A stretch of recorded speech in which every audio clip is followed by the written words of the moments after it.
విశ్వాసంతో ఉన్నాం. ఆ విశ్వాసంతో అందరం కలిసి ఏక మనసుతో మనం దేవుణ్ణి ఆరాధన చేద్దాం. మనం ఆరాధిస్తున్న దేవుడు జీవము గలవాడు. మనం ఆరాధిస్తున్న దేవుడు మన హృదయాలు అంతరంగాలు ఎరుగున దేవుడు. మనం ఆరాధిస్తున్న దేవుడు మన జీవితాలని స్థితిగతుల్ని మార్చగలిగిన దేవుడు. అందుకే హృదయపూర్వకంగా అందరం కలిసి దేవుని స్తుతిద్దాం. స్తుతి స్తుతి అందరం కలిసి, ఎవరు కళ్ళు తెరవద్దు.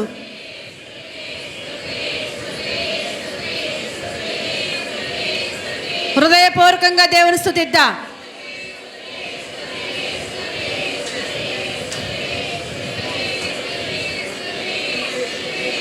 కుర్చీ దిగాలి, మోకాళ్ళు వేద్దాం, వీలైనంత వరకు మోకాళ్ళు వేద్దాం అందరూ కూడా.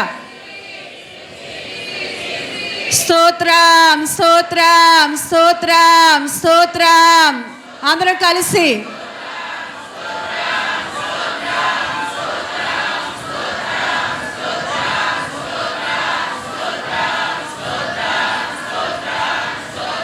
పరిశుద్ధుడా పరిశుద్ధుడా అందరం కలిసి ఆరాధిద్దాం. ఆనాడు ఆది అపోస్తలులు మేడగదిలో అందరూ ఆరాధించినప్పుడు పరిశుద్ధాత్ముడు వారి మధ్యకు దిగి వచ్చాడు. అందరం కలిసి కల్వరి కల్వరి కల్వరి కల్వరి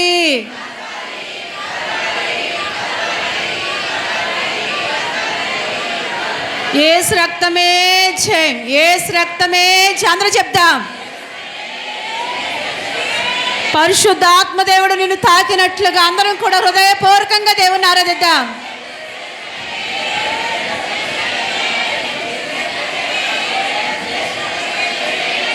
అందరూ ఆరాధించాలి. నీలో ఉన్న దుష్టత్వం పారిపోయినట్లుగా.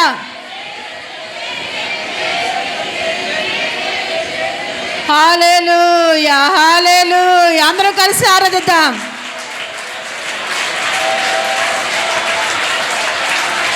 హల్లెలూయా హల్లెలూయా హల్లెలూయా.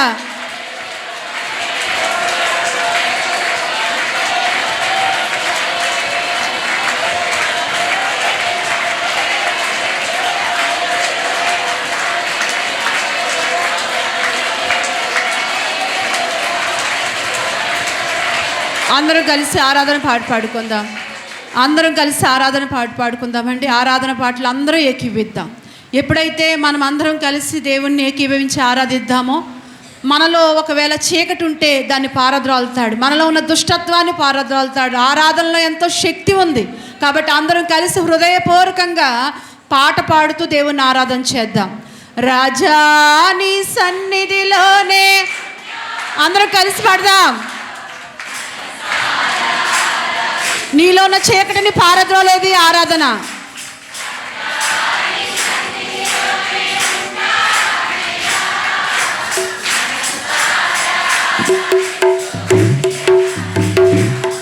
నేనుండాలేనయ్యా అందరం కలిసి ఆరాధిద్దాం.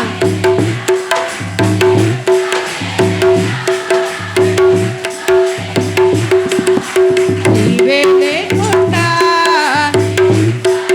అవునేసయ్యా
యేసయ్యా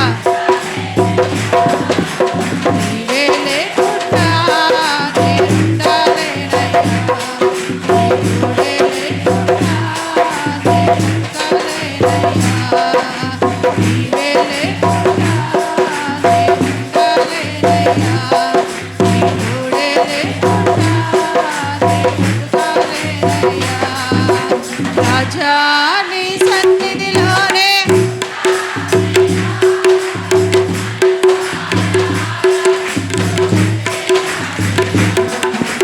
రాజా నీ సన్నిధిలోనే అందరూ కలిసి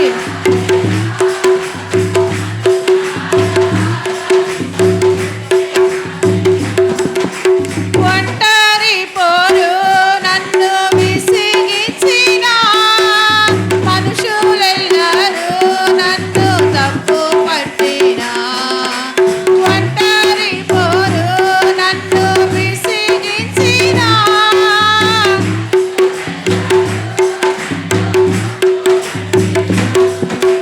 ఒంటరి వాడే 1000 మంది అన్నావు నేనున్నానులే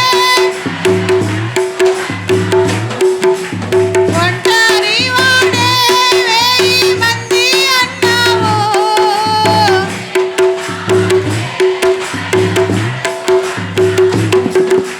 నేనంటే నీకు ఇంత ప్రేమ యేసయ్యా నేనంటే నీకు ఇంత నేనుండాలేనయ్యా అందరూ కలిసి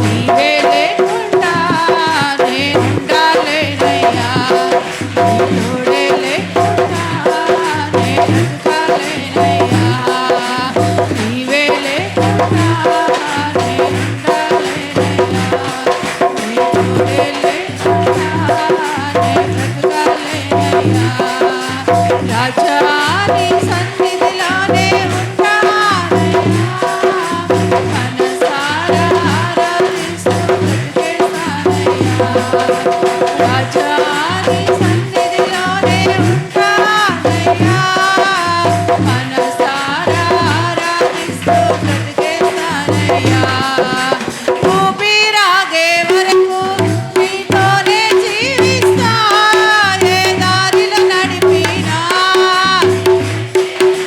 అవునేసయ్యా అందరూ చెప్పా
అందరూ చెప్దాం. నీతో నేనుండుటయే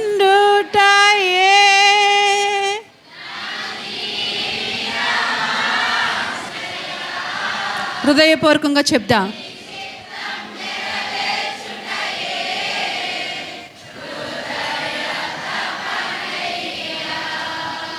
నీతోనే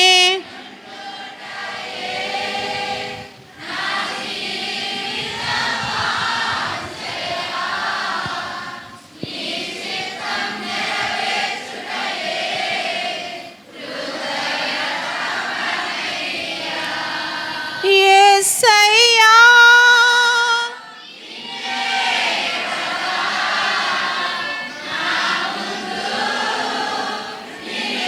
అవునేసయ్యా, నీవే మా ఆధారము.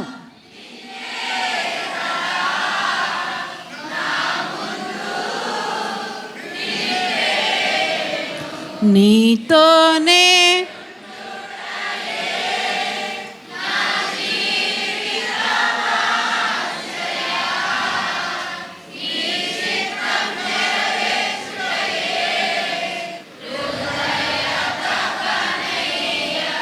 నా కొరకు అన్నీయు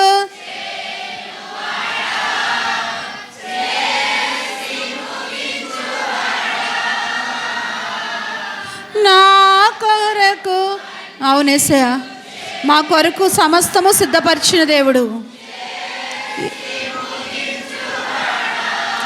నా బరువు నా బాధ్యత నీ పాద చెంత దించితేనే. అవునయ్య యేసయ్యా, మా బరువులు మా భారాలు మేము మోసుకోలేము నాయన. సమస్తము మోయగలిగిన వాడు. చెప్దాం. యేసయ్యా హృదయపూర్వకంగా ఆయన వైపు చూస్తూ చెప్దాం.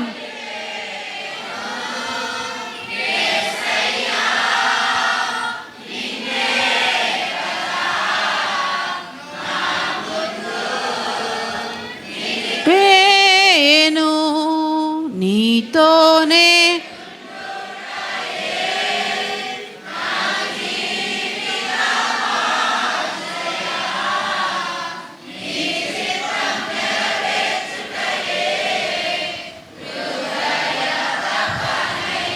కరుణయు కృపయు నిరంతర శాంతియు వినయమున్నవాడా.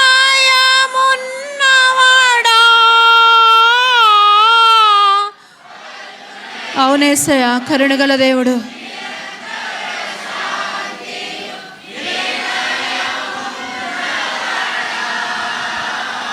నా జీవితం నశించక కాపాడువాడా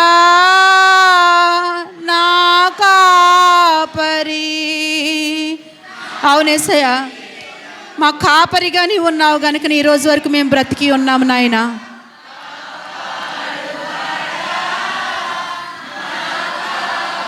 అందరూ చెప్దాం. యేసయ్యా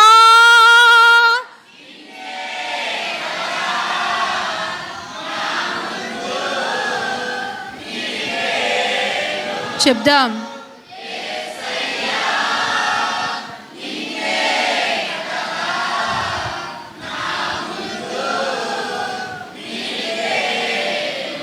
నీతోనే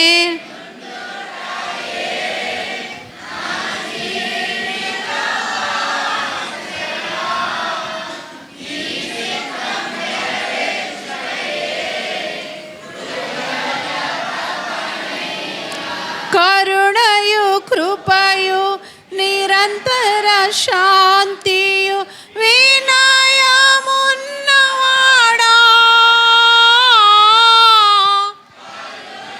అవునయ్యా, కరుణగల దేవుడు.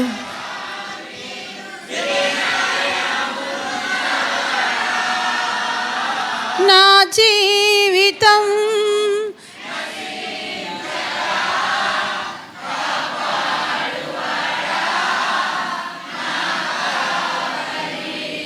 నా జీవితం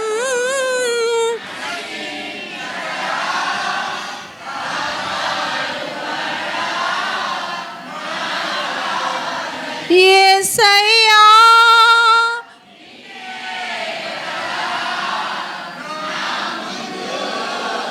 నిలిపేను.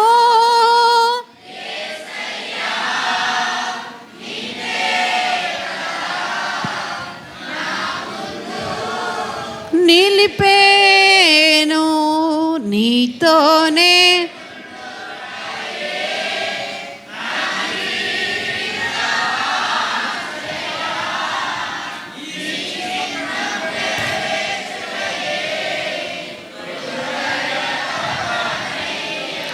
ఎబినేజరే ఎల్లెల్లో ఎల్లప్పుడు ఉన్నవాడా.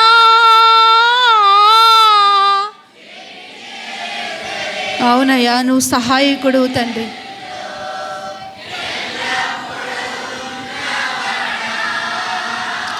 ఎల్ షడాయ్ శక్తి పరుడా, ఎల్రోయి నన్ను చూచువాడా.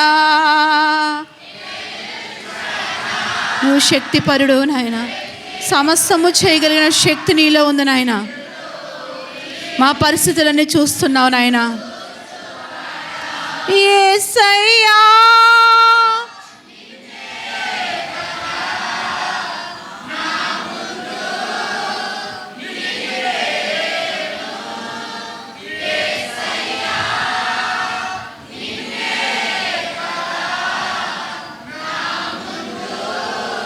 నిలిపేను నీతోనే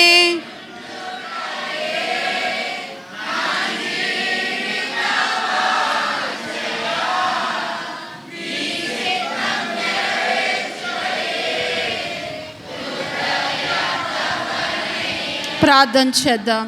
అందరూ ప్రార్థన చేద్దామండి. ఒక్క నిమిషం ప్రార్థన చేద్దాం. ప్రభువా, గడిచిన కాలం అంతటిలో కూడా మమ్మల్ని సజీవులుగా కాపాడి క్షేమాన్నిచ్చి ఆరోగ్యాన్నిచ్చి ఈ ఆయుష్ నాకు ఇచ్చి ఇంతవరకు నన్ను బలపరుచుకున్న దేవా, ఇంతవరకు నన్ను నడిపించుకున్న దేవా, నీకు వందనాలు తండ్రి. ఇటుడైన తండ్రి, మీకు వందనాలయ్యా. ఇంతవరకు మాతో ఉండి నీ సన్నిధిలో మిమ్మల్ని ఆరాధించటానికి, గణపరచటానికి నీ కృప మా అందరిడలా కనుపరిచినందుకు నీకు వందనాలయ్యా. అయోగ్యులుగా, అపాత్రులుగా, పెంట మీద ఉన్న మాకు నీ కృపతో రక్షించుకుని నీ రక్షణ భాగ్యం ఇచ్చి, అబ్బా తండ్రి నాయనా అంటూ మీ పాదాలు పట్టుకోవడానికి, నీ సన్నిధిలో ఉండడానికి మమ్మల్ని నిలబెట్టుకున్నందుకు నీకు వందనాలయ్యా. వందనాలు తండ్రి. ఎన్నెన్నో మా జీవితంలో మేలులు చేశావు. ఎన్నోసార్లు నీకు దూరంగా జరిగిపోతున్నప్పుడు మమ్మల్ని దగ్గరగా చేరదీసుకున్నావు నాయన. ఏ రోజుని మమ్మల్ని విడిచిపెట్టలేదు నాయన. మమ్మల్ని బలపరుస్తూనే ఉన్నావు, మమ్మల్ని నడిపిస్తూనే ఉన్నావు. మా జీవితంలో వచ్చిన ప్రతి పరిస్థితికి కూడా చాలిన దేవుడిగా ఉన్నావు తండ్రి. ప్రభా, నీవు చూపిన కృపలను మేము ఎప్పుడు మర్చిపోకుండా మా బ్రతుకు కాలమంతా, మా జీవిత కాలమంతా స్థితిగతులు ఎలాగున్నా, పరిస్థితులు ఎలాగున్నా నిన్ను హత్తుకుని జీవించే ఆ కృపలో మమ్మల్ని నిలబెట్టండి. ఆ భాగ్యాన్ని మీరు మా అందరికీ దయచేయండి. సంఘము నీది, పిల్లలు నీ పిల్లలు. ఎవరిని విడిచిపెట్టే దేవుడు కాదు నాయన, ఎవరిని త్రోసివేసే దేవుడు కాదు. మీకు అందరూ కావాలి నాయన. ప్రతి బిడ్డని మీరు బలపరచండి. ఇదిగో మీ పాదాల దగ్గర కూర్చున్నాం నాయన. ఆనాడు మరియా నీ పాదాల దగ్గర కూర్చున్నప్పుడు ఆమెతో మీరు మాట్లాడారు. మీ పాదాల దగ్గర ఎవరైతే కూర్చున్నారో వారి జీవితాలని ఆశీర్వాదకరంగా మార్చావు లోకానికి. అలాగే మా జీవితాలు కూడా ఇదిగో నీ పాదాల దగ్గర కూర్చున్నాం నాయన. కూర్చున్నాం. మీరు మా అందరినీ కూడా దర్శించండి, బలపరచండి. హృదయాలు ఎరుగున దేవుడు, అంతరంగాలు ఎరుగున దేవుడు, స్థితిగతులు ఎరుగున దేవుడు. దేవా, నువ్వు సమస్తము చూచుచున్న దేవుడవు. నీవే మమ్మల్ని బలపరిచి ఆదరించి మహిమ పొందమని యేసు నామములో ప్రార్థిస్తున్నాను తండ్రి, ఆమేన్. దేవా, నాతో మాట్లాడు అనే మనసు నువ్వు కలిగి ఉండాలి. ఎందుకంటే మరి మనం వచ్చింది దేవుణ్ణి ఆరాధించడానికి వచ్చాం. మనము దేవుణ్ణి ఆరాధించి దేవుని మాటలు, దేవుని వాక్యాన్ని మన హృదయంలో కూర్చుకుని, దేవుని మాటలు మన హృదయంలో కూర్చుకుని మనం ఇక్కడి నుంచి తిరిగి వెళ్ళినట్లయితే ఆ మాటలు మన జీవితానికి ఎంతగానో మరి మార్పును తీసుకొస్తూ ఉంటాయి. ఎందుకంటే దేవుని వాక్యము సబ్బు లాంటిదంట. ప్రవక్తల గ్రంథాల్లో అంటాడు, నా మాట సాకలివాని చేతిలో సబ్బు వంటిది కాదా అని అడుగుతున్నాడు. నిజమే. నీ ఆధ్యాత్మిక జీవితానికి అంటి ఉన్న ప్రతి మురుకును, ప్రతి మాలిన్యాన్ని కూడా కడిగేది దేవుని యొక్క వాక్యం. నీ అంతరంగాన్ని, నీ తలంపులన్నిటిని కూడా శోధించేది దేవుని యొక్క వాక్యం. నువ్వు ఎలాగున్నావో నీకు తెలియపరిచేది దేవుని వాక్యం. అందుకనే దేవుని వాక్యము అద్దము లాంటిది. అద్దం దగ్గరికి వెళ్ళినప్పుడు మన ముఖం ఉందో మనకు అర్థమైనట్లుగా దేవుని వాక్యం దగ్గరికి ఎప్పుడైతే నువ్వు వస్తావో నువ్వేంటో నీకు అర్థమైనట్లుగా దేవుడు చేస్తూ ఉంటాడు. అందుకనే దేవుని మాటలు వినేటప్పుడు చాలా జాగ్రత్తగా మనము వింటూ ఉండాలి. రెండవదిగా మన మనసులో ఒకంత దేవుణ్ణి అడగాలి, ప్రభువా నాతో మాట్లాడు, నాతో మాట్లాడు, నాతో మాట్లాడు. ఎందుకంటే మనకి ఏ మాట అవసరమో దేవునికి తెలుసు. ఆయన ప్రతి వారికి కూడా ఎవరికి కావలసిన మాట వారికి అనుగ్రహిస్తూ ఉంటాడు, వారితో మాట్లాడుతూ ఉంటాడు. కాబట్టి దేవుని మాటలు మనము శ్రద్ధగా వినువాడు ధన్యుడు అని దేవుని వాక్యము సెలవిస్తుంది. యేసుప్రభు అంటాడు, చెవులు గలవాడు వినుగాక అంటాడు. మనందరికీ ఇప్పుడు ఏ చెవులు ఉండాలి? వినే చెవులు ఉండాలి. ఉన్నాయా? మరి వినే చెవులు ఉన్నాయా? మనందరికీ కూడా వినే చెవులు ఉండాలి. నిద్రపోయేటట్లుగా ఉండకండి ఎవరు కూడా. అందరూ కూడా మరి మెలకువగలిగి దేవుని వాక్యాన్ని విందాం. పరిశుద్ధ గ్రంథంలో నుంచి తిమోతికి రాసిన పత్రిక, మొదటి తిమోతికి రాసిన పత్రిక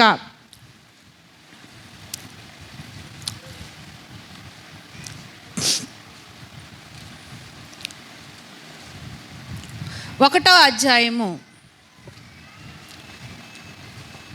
18, 19, 20 వచనాలు చదువుదాం. మొదటి తిమోతికి రాసిన పత్రిక 1వ అధ్యాయము. నా కుమారుడవైన తిమోతి,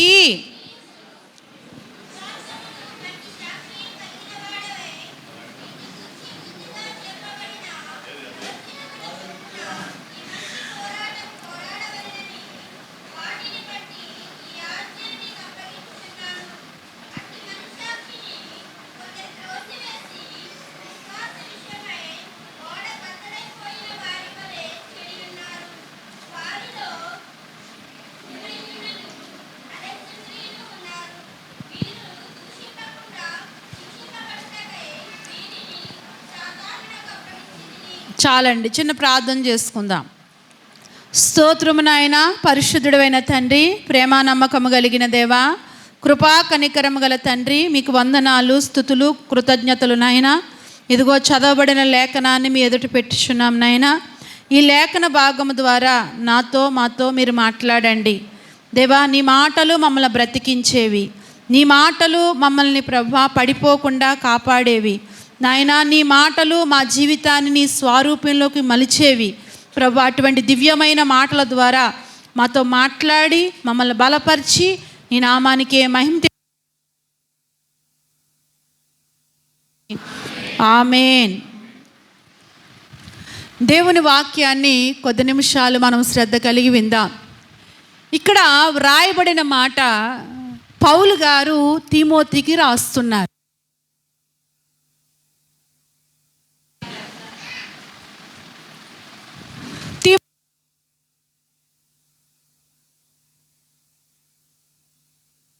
పౌలు గారు తిమోతికి పత్రిక రాస్తూ ఆ పత్రికలో 18వ వచనంలో ఏమంటాడంటే, మరలా చదవండి ఆ మాట.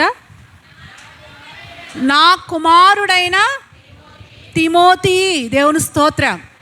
ఇక్కడ పౌలుకి తిమోతికి ఉన్న బంధాన్ని రాస్తున్నాడు. పౌలుకి తిమోతికి ఉన్న బంధం మంచి బంధం. పౌలు గారి యొక్క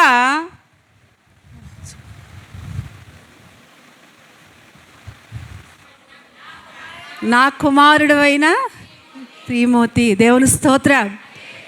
పౌలు గారు తిమోతికి పత్రిక రాస్తూ నా కుమారుడు అని సంబోధిస్తూ ఉంటాడు. ఎందుకంటే పౌలు గారి పరిచర్యలో ఎంతోమంది మరి పౌలు గారు కూడా తిరిగిన వాళ్ళు ఉన్నారు. పరిచర్యలో సహకారులుగా ఉన్నారు, పరిచర్యలో తోడ్పడుతూ ఉన్నారు. కానీ కొంతమంది పౌలు గారి పరిచర్యలు నిలబడ్డారు. ఆ నిలబడిన వారిలో మరింత నమ్మకస్తుడు తిమోతి, దేవుని స్తోత్రం. అంతేకాకుండా తిమోతి చిన్ననాటి నుండి కూడా దైవభక్తి కలిగిన వాడు. అంతేకాకుండా తిమోతి మీద ఎన్నో ప్రవచనాలు ఉన్నాయి, అనేకమైన ప్రవచనాలు తిమోతి మీద ఉన్నాయి. తిమోతి వాడబడతాడని, తిమోతి దేవుని కొరకు మంచి పరిచర్య చేస్తాడని ఎన్నో ప్రవచనాలు తిమోతికి ఇంకా అవి నెరవేరక ముందుగానే ప్రవచనం అంటే ఏంటి, ముందుగానే తెలియజేసేది ప్రవచనం. అలాగా తిమోతికి ప్రవచనం ఉంది, దేవుని స్తోత్రం. ఆ ప్రవచనము ఏదైతే ఉందో తిమోతి పట్ల, ఆ ప్రవచనాలు నెరవేరుతూ వచ్చాయి తిమోతి జీవితంలో, దేవుని స్తోత్రం, హల్లెలూయా.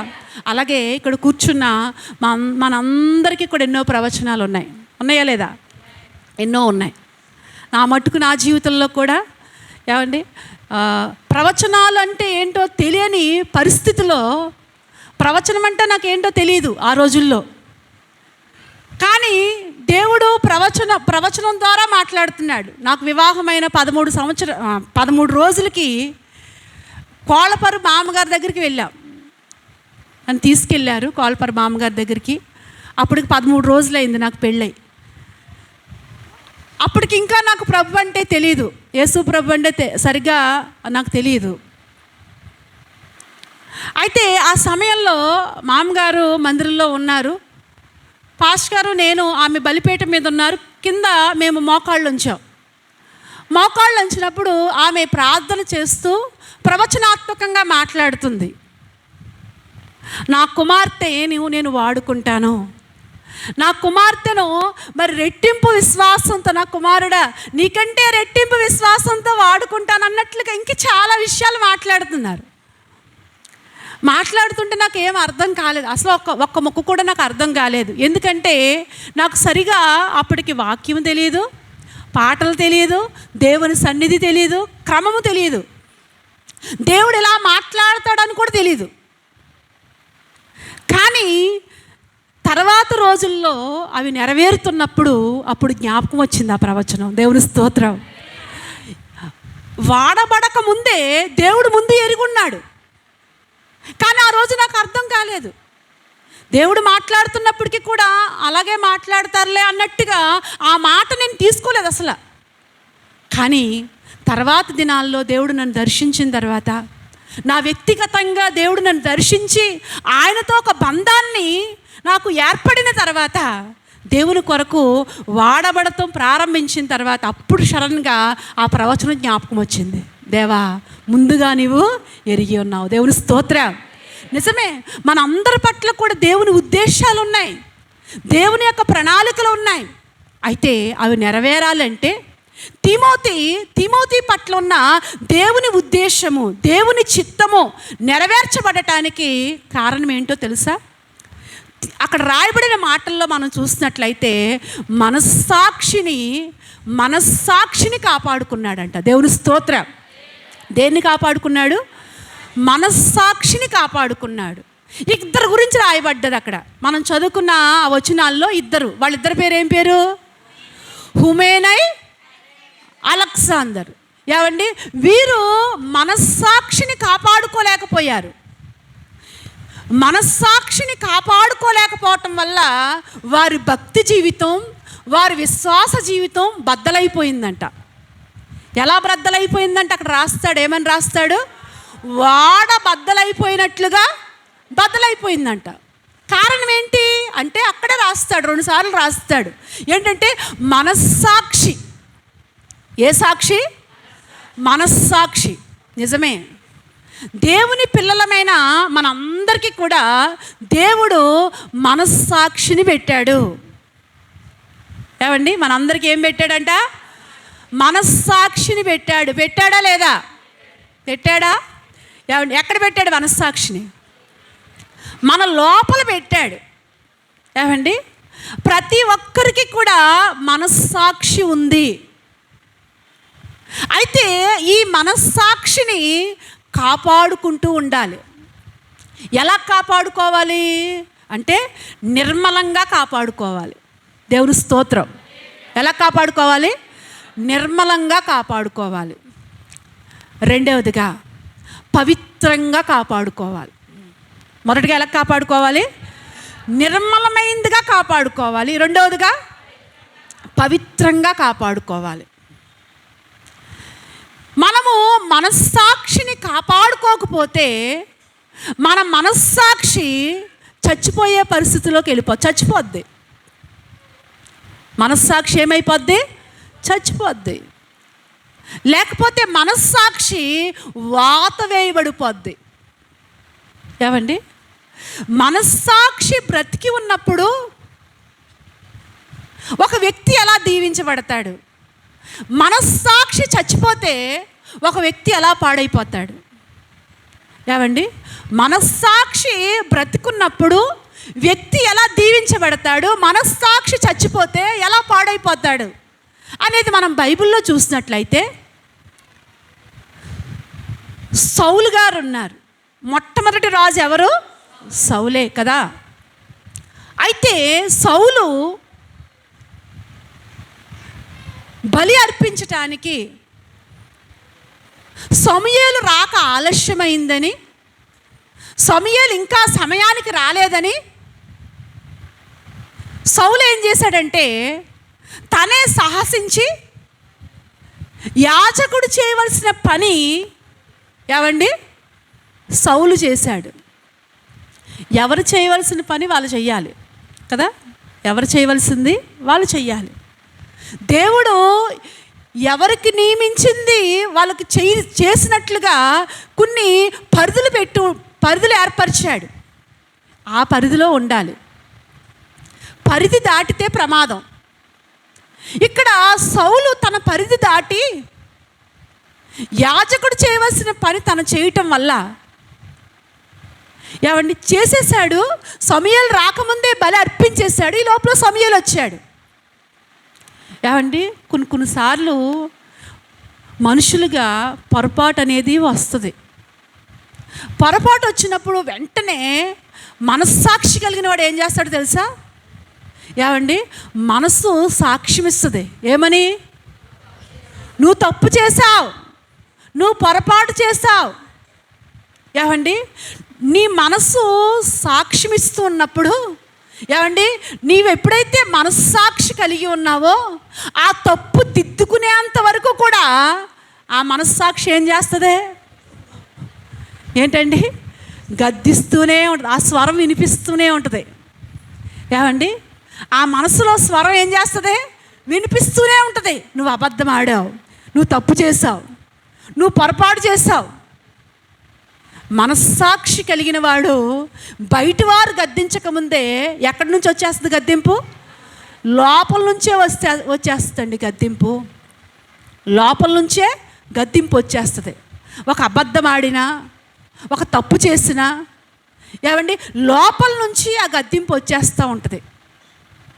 ఇక్కడ సౌలు తప్పు చేశాడు, కానీ ఏమండి, మనస్సాక్షి చచ్చిపోయింది సౌలుకి. అందుకే కొంచెం కూడా పశ్చాత్తాపడ్డా?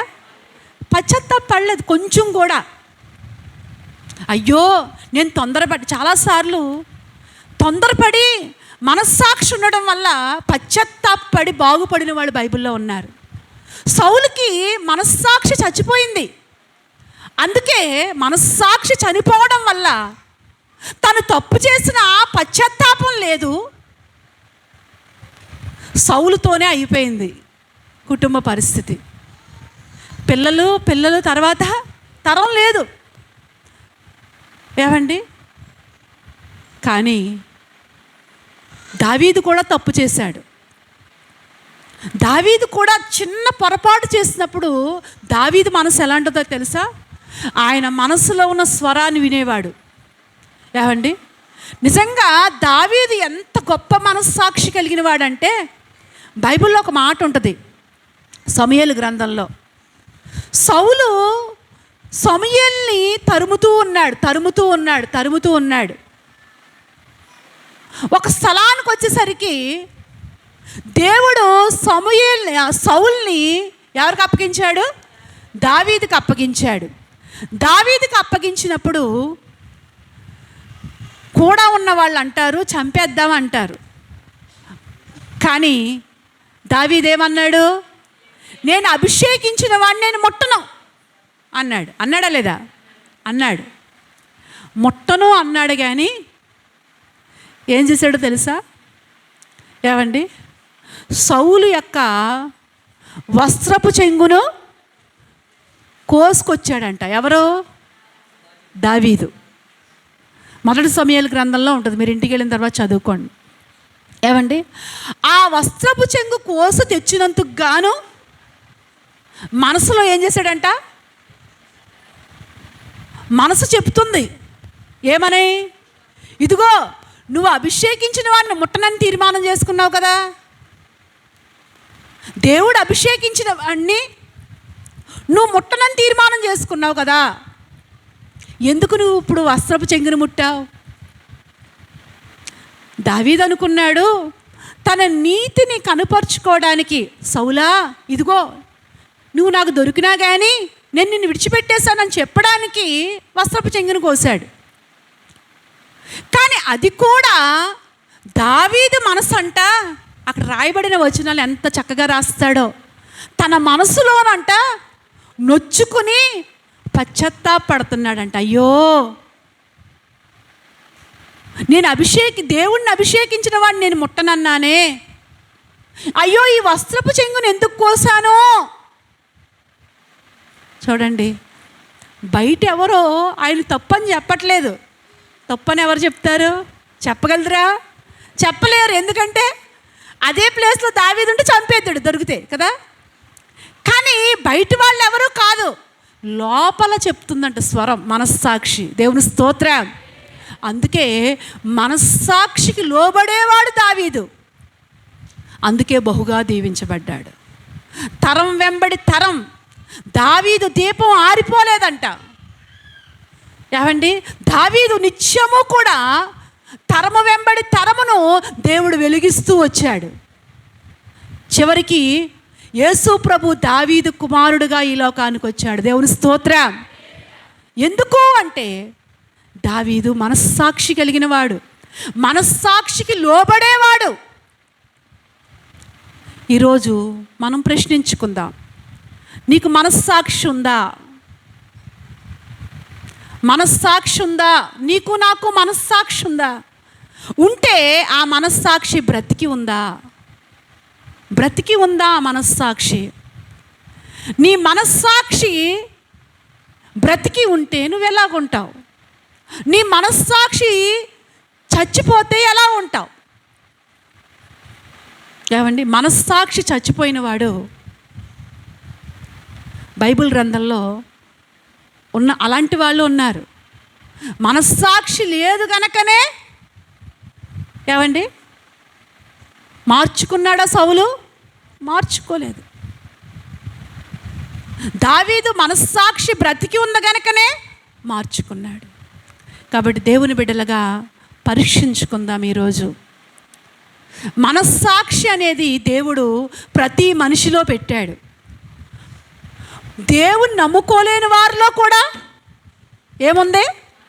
మనస్సాక్షి ఉంది. మనస్సాక్షి ఉందండి. అందుకే ఈ రోజున ఏమండి క్రైస్తవుడు కంటే కూడా, కొంతమంది క్రైస్తవుల కంటే కూడా నీతిగా బ్రతికేవారు ఎక్కడున్నారు? అన్యుల్లో ఉన్నారు. అన్యుల్లో ఉన్నారు. ఎందుకో తెలుసా?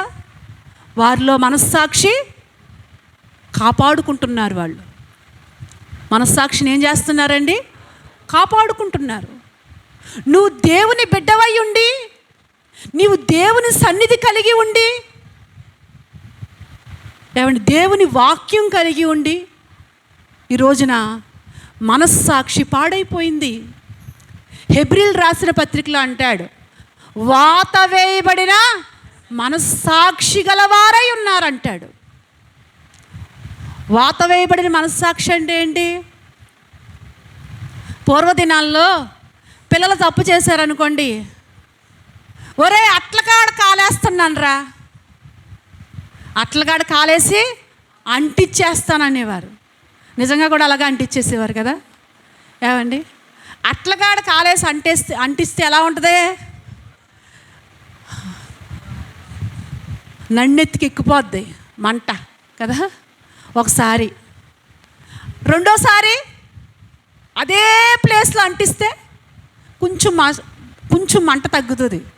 అదే మూడోసారి అక్కడే అంటించాడు అనుకోండి, ఇంకా కొంచెం మంట. అదే 10 సార్లు, 10ఓసారి అంటిస్తానని వాడేమంటాడు? అంటించుకో, నాకేమీ నొప్పి లేదు, నాకేమీ నొప్పి లేదు అంటాడు. అదే వాత వేయబడిన మనస్సాక్షి. ఈ రోజున క్రైస్తవుడు ఎలాగైపోయాడు అంటే ఏమండి, వాత వేయబడిన మనస్సాక్షి. మనస్సాక్షి వాత వేయబడింది కనుకనే మార్పు ఉండట్లేదు. ఏమండి, బైబిల్లో మనస్సాక్షి వాత వేయబడడం వల్ల పరిస్థితులు ఎలాగుంటాయో 2-3 మాటలు మీకు చెప్తాను. చూడండి, పరిశుద్ధ గ్రంథంలో మనము చూసినట్లయితే కొరింథీయులకు రాసిన పత్రిక 4వ అధ్యాయము 1వ వచనం చదవండి. 4వ అధ్యాయము 1వ వచనం. దానికంటే ముందు అపోస్తుల కార్యాలు తీయండి. అపోస్తుల కార్యాలు 1వ అధ్యాయం 18వ వచనం చదవండి. అపోస్తుల కార్యాలు 1:18.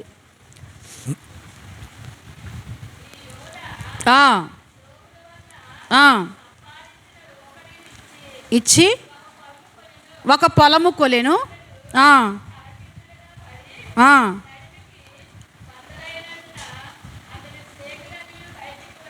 బయటికి వచ్చి 25వ వచనం, 25వ వచనం కూడా చదవండి. యోధా తప్పిపోయి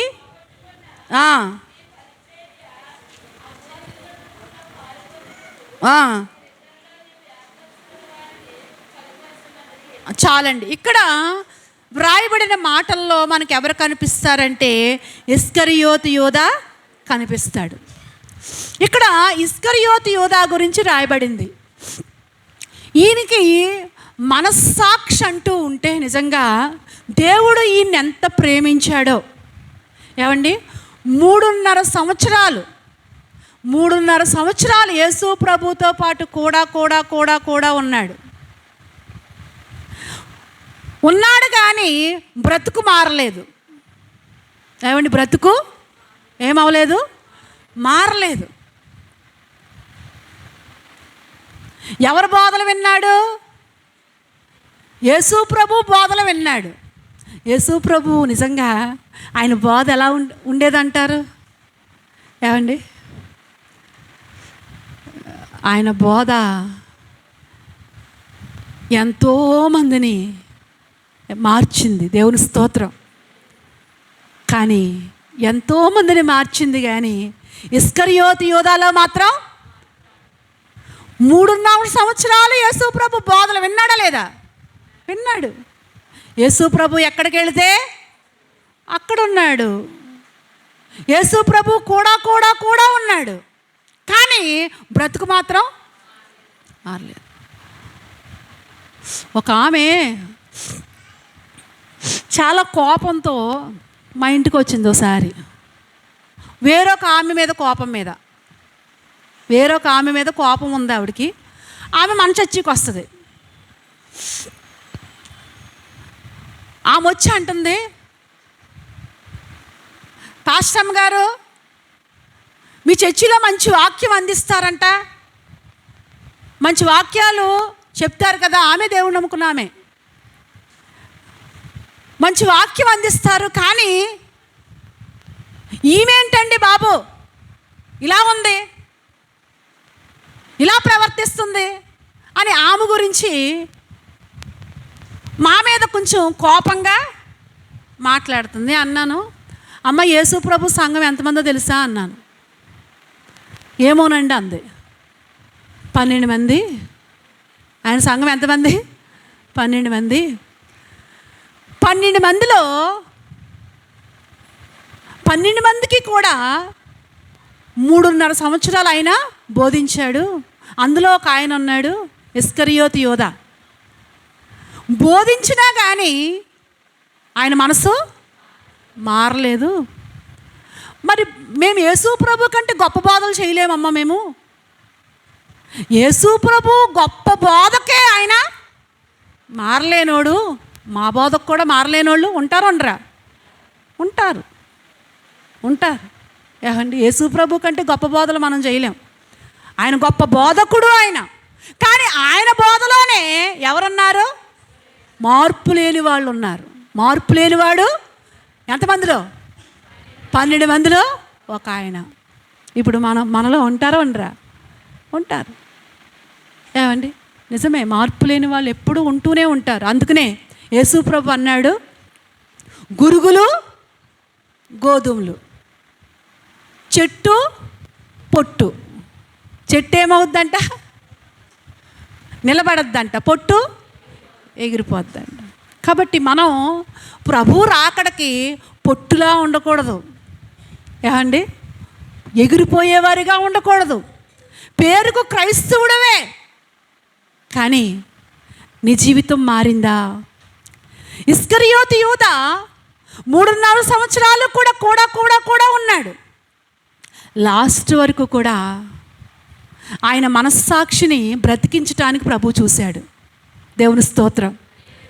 ఆయన అప్పగించబడిన రాత్రి, ఇంకా ఆయన సిలువకు అప్పగించబడతాడనగా, ఏమండి, బల్ల కార్యక్రమం జరిగింది. చివరి బల్ల కార్యక్రమం అది. ఆ బల్లలో రొట్టె తీసుకున్నప్పుడు యేసు ప్రభు అంటాడు, మీలో ఒకడు నన్ను అప్పగిస్తాడు అన్నాడు. అన్నప్పుడు పేతురు గారిని మొదలించుకుని అందరూ కూడా అడుగుతున్నారు, ఏమని? నేనా ప్రభువా? అందరూ అడిగారు. అందరితో పాటు ఎవరున్నారు అక్కడ? ఇస్కరియోతు యూదా కూడా ఏమంటున్నాడు? నేనే ప్రభువా అన్నాడా? మనసుకు తెలియదు ఆయనకి, తెలుసా తెలీదా? అప్పటికే బేరసారాలు ఆడి వచ్చాడు. యేసు ప్రభుని అప్పగించడానికి ఎంత ఇస్తారు నాకు? నేను అప్పగిస్తాను మీకు, నాకు ఎంత ఇస్తారు మీరు అని అప్పటికే బేరసారాలు అడిగి వచ్చాడు. ఏమండి? కానీ ఇక్కడ ఏం చేస్తున్నాడు? నటిస్తున్నాడు. ఏం చేస్తున్నాడు? నటిస్తున్నాడు. నిజమే, మనస్సాక్షి చచ్చిపోతే ఎలా ఉంటారు? నటిస్తారండి. నటన, నిజమే, నటన చాలా భయంకరమైంది. నటిస్తున్నాడు ఇక్కడ. తన మనస్సుకు తెలుసు తను తప్పు చేస్తున్నాడు, తను తెలుసు. కానీ నటన ఎంత ప్రమాదమైందో తర్వాత చెప్తాను. అడుగుతున్నాడు, నేనా ప్రభువా, నేనా ప్రభువా అంటుంటే ఈయన కూడా అడిగాడు, నేనా ప్రభువా అని. అనగానే నువ్వన్నట్టే అన్నాడు. అప్పుడైనా పశ్చాత్తాపడతాడేమోనని, అప్పుడైనా ఒప్పుకుంటాడేమోనని, అప్పుడైనా ఏమండి తను దేవుడు తనకి ఏదైతే ఏర్పరిచాడో అది పోగొట్టుకుంటా ఉంటాడని ఉద్దేశంతో కడవరకు కూడా ఆయన ఇస్కరియోతు యూదాలో మార్పు కోరుతూ వచ్చాడు. ఏమండి? చచ్చిపోయే అంత, అంటే ఇస్కరియోతు యూదా యొక్క మరణాన్ని తప్పించటానికి మరణం ఉంది, ఎదరా ఉరుంది. ఏమండి? భయంకరమైన చావు ఉంది ఇస్కరియోతు యూదాకి. అది తెలీదు. ఇస్కరియోతు యూదాకి అది తెలీదు. ఏమండి? కానీ ప్రభువుకి తెలుసు. నిజమే, మన ముందు ఏం జరుగుతుందో ఆయనకి తెలుసు. భూత భవిష్యత్ కాలాల్లో ఉండేవాడు మన ప్రభువు. దేవుని స్తోత్రం. ఏమండి? మనకి జరిగిపోయిందే తెలుసు, జరగబోయేది తెలియదు. అందుకని అంటాడు, రేపు ఏమి జరుగునో మీకు తెలియదు అంటాడు. దేవుని స్తోత్రం. కానీ రేపు ఏం జరుగుతుందో ఆయనకు తెలుసు. ఎవరికే? ప్రభువుకు తెలుసు. హల్లెలూయా. ఇస్కరియోతుకు వస్తున్న ఆ మరణాన్ని ప్రభు చూస్తున్నాడు. ఆ భయంకరమైన చావును తప్పించటానికి ఏమండి ఎప్పటి వరకు ప్రేమ చూపించాడు? చివరి వరకు ప్రేమ చూపించాడండి. నిజంగా ప్రభు ఎంత ప్రేమ గలవాడో. తల్లిదండ్రులకైనా ఇసుపు రావచ్చు. కొన్నిసార్లు మార్పు లేని బిడ్డల్ని చూసినప్పుడు తల్లిదండ్రులు చెప్తారు, మార్రా ఒరే దుష్టుడా మార్రా అని తల్లిదండ్రులు గద్దిస్తారు, రకరకాలుగా వారిని హెచ్చరిస్తారు. ఏమండి? అవసరమైతే కొడతారు, రకరకాలుగా వారికి బుద్ధి చెప్తారు. ఇంకా మారలేదనుకో ఏమంటారు? వీడు చచ్చిపోయినా పీడ ఎరగడైపోయి ఉండేది అన్న తల్లిదండ్రులు లేరా? ఉన్నారండి, ఉన్నారు. తల్లిదండ్రులైనా ఇసుకు చెందుతారు, కానీ నువ్వు ఆరాధించే దేవుడు ఇసుకు చెందట్లేదు. హల్లెలూయా. కడవరకు కూడా ఆయన నీ మార్పు కోసం ఇస్కరియోతు యొక్క మరణాన్ని తప్పించటానికి చూశాడు, కానీ మార్పు చెందలేదు. ఆయన ఏం పోగొట్టుకున్నాడంట? అక్కడ రాయబడి ఉంటుంది కదా. ఏమండి? అపోస్తులత్వాన్ని పోగొట్టుకున్నాడు, మంచి హోదాని పోగొట్టుకున్నాడు. దేవుడు ఆయనకి మంచి స్థితిని సిద్ధపరిచాడు, అది పోగొట్టుకున్నాడు. చాలాసార్లు ఏమండి దేవుడు మనకి ఇచ్చే ఆశీర్వాదాలు మనకు అర్థం కాక ఏమండి చిన్న చిన్న లోపాలతో మనం మార్చుకోకుండా దేవుని ఆశీర్వాదాలు పోగొట్టుకుంటాం చాలాసార్లు. ఏమండి నిజంగా ఈ ఇస్కరియోతు యూదాకంట అపోస్తుల కార్యాల్లో అక్కడ రాస్తాడు కదా, ఏం దాచిపెట్టి ఏం పోగొట్టుకున్నాడు ఆయన. 25వ వచనం చదవండి.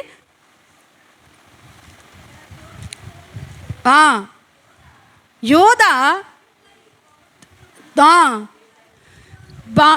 చూడండి, తప్పుపోయి పోగొట్టుకున్న ఈ పరిచర్యలోనూ అపోస్తులత్వాన్ని పోగొట్టుకున్నాడు, పరిచర్య పోగొట్టుకున్నాడు. ఏమండి చూడండి, ఇన్ని పోగొట్టుకున్నాడండి. ఎందుకు అంటే మనస్సాక్షి చనిపోవటం వల్ల, నిజమే, మనస్సాక్షి బ్రతికి ఉన్నవాడు ఎలా ఉంటాడో తెలుసా? లోపల ఎలా ఉంటాడో బహిరంగంగా కూడా అలాగే ఉంటాడు. దేవుని స్తోత్రం. ఎలా ఉంటాడు? లోపల ఎలా ఉంటాడో బహిరంగంగా కూడా అలాగే ఉంటాడు. ఎవరు? మనస్సాక్షి బ్రతుకున్నవాడు. మనస్సాక్షి చచ్చిపోయినవాడు, మనస్సాక్షి లేనివాడు ఎలా ఉంటాడు? లోపల ఒక రకంగా ఉంటాడు, బయట ఒక రకంగా ఉంటాడు. 10 మందిలో ఒక రకంగా ఉంటాడు, ఒంటరిగా ఉన్నప్పుడు ఒక రకంగా ఉంటాడు. ఏమండి, కొంతమంది చూడండి, 10 మందిలో 100 మందిలో భక్తిగా చాలా మంచిగా ప్రవర్తిస్తూ ఉంటారు. కానీ వారి ఒంటరి జీవితంలో, వారి లోపల జీవితంలో చాలా భయంకరమైన ఆలోచనలండి. ఒక కూతురుని వెంట పెట్టుకుని తల్లి పాస్టర్ గారి దగ్గరికి వచ్చి ఏడుస్తుంది. ఆ పిల్లంట చర్చిలో పాటలు పాడొద్దంట. ఏమండి, చర్చిలో మైక్ తీసుకుని పాటలు పాడొద్దంట. చర్చిలో చాలా భక్తిగా ఉంటుందంట. కానీ ఇంటి దగ్గర అమ్మ కూడా చాలా రోజులు మోసపోయిందంట. ఒకరోజు ఆ మోసం బయటపడింది. ఏంటి అంటే, సందకాడ దుప్పటి కప్పేసేదంట. సందకాడ దుప్పటి కప్పేసి పడుకున్నట్లుగా ముఖం కూడా కప్పేసేదంట. కానీ ఆ దుప్పట్లో సెల్ల పెట్టుకునేదంట. ఏమండి, ఆ సెల్లతో చాటింగులు, ఆ సెల్లో ఎవరెవరికో చాటింగులు చేస్తూ ఉండేదంట. ఎవరెవరికో ఏమండి మెసేజ్లు పెడుతూ ఉండేదంట. కానీ ఒకరోజు తల్లి చూసింది ఆ సెల్లో.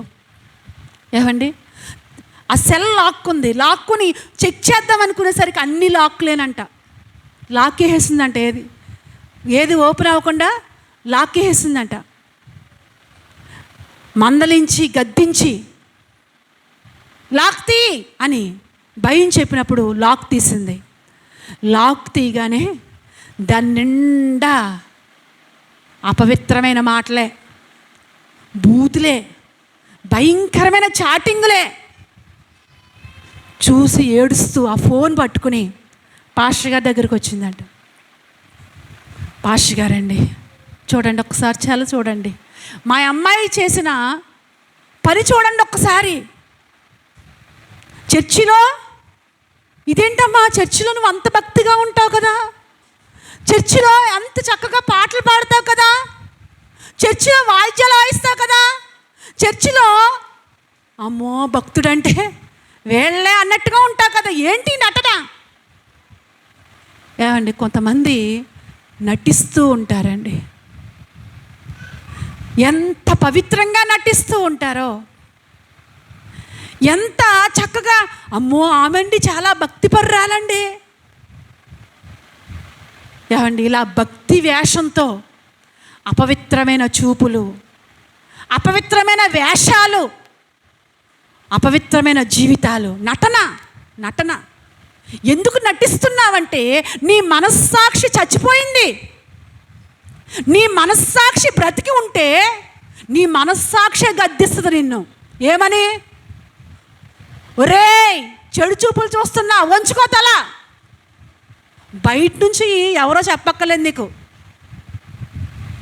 బయట నుంచి ఎవరో గద్దించక్కర్లేదు నిన్ను. నీ లోపల ఉన్న స్వరం నిన్నేం చేస్తుంది? గద్దిస్తుంది బ్రతికి ఉంటే. ఏది మనస్సాక్షి? ఏమైపోయింది మనస్సాక్షి? ఒక అన్యుడు మనస్సాక్షి గలవాడై ఆమె ఏడుస్తుందంట. పాస్టర్ గారు, మా ఇంటి పక్కన నాతో పాటు కన్నదండి ఒక ఆమె బిడ్డ, వారు దేవుణ్ణి నమ్ముకోలేదు కానీ ఆణిముత్యమండి వాళ్ళ బిడ్డ. నా కూతురు ఏంటండి ఇలా తగలడింది అని ఏడుస్తుందంటండి. దేవుడు నమ్ముకోలేదు ఆ బిడ్డ, పక్కింటి ఆమె. కానీ ఆమె ఎలా ఉందంట? ఆణిముత్యంలాగా ఉందంట ఆమె జీవితం.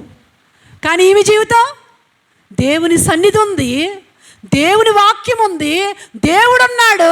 కానీ ఎలాగుంది? నటన. ఏమండి, ఈ నటనలు ప్రభు దగ్గర చెల్లో, నాటకాలు ప్రభు దగ్గర చెల్లో. ఎప్పటి వరకు చెల్లుతాయో తెలుసా? ఏమండి, ఎప్పటి వరకు చెల్లుతాయో తెలుసా? కాకంట అనుకుందంట ఒక రోజున, కడుపు నిండా పావురాలకి బోయాజు పుట్టు పెడుతున్నాడంట. ఈ కాకు అనుకుందంట, అయ్యో నాకు కాకి బ్రతుకు రోజు ఆహారం కోసం ఎత్తుక్కోవాల్సి వస్తుంది, ఈ పావురాల్లాగా ఉంటే నాకు కూడా రోజు టయానికి ఆహారం దొరుకుతునే అనుకుని బాధపడుతూ ఉంటుంటే దానికి ఒక ఆలోచన వచ్చిందంట. ఏమనంటే, నేను కూడా పావురాయిలా కనపడితే నాకు కూడా ఆహారం దొరుకుతుంది కదా.